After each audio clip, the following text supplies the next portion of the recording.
Dans la brousse, à quelques kilomètres de Bangui, plusieurs centaines d'hommes se cachent. Pour les rencontrer, il faut un mot de passe. Leur féticheur nous guide vers une séance d'entraînement. Une simulation de lynchage avec machette, gourdin, couteau et autres. Ces hommes sont des anti-balaka, des anti-machettes. Des chrétiens qui s'organisent en milice pour renverser les musulmans de la Séléka, la minorité au pouvoir depuis mars dernier. Ils les accusent de multiples exactions.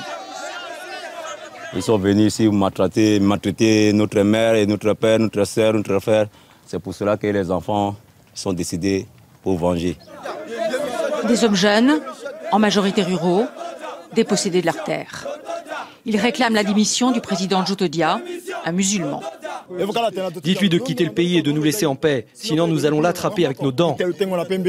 Lui le veut vite et vivant.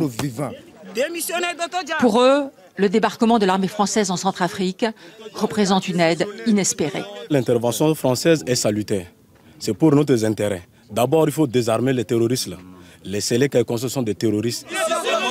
Ça ne les empêche pas de tenter eux-mêmes des coups d'éclat, ici et là, contre la Séléka, avec leurs armes et surtout leurs gris-gris.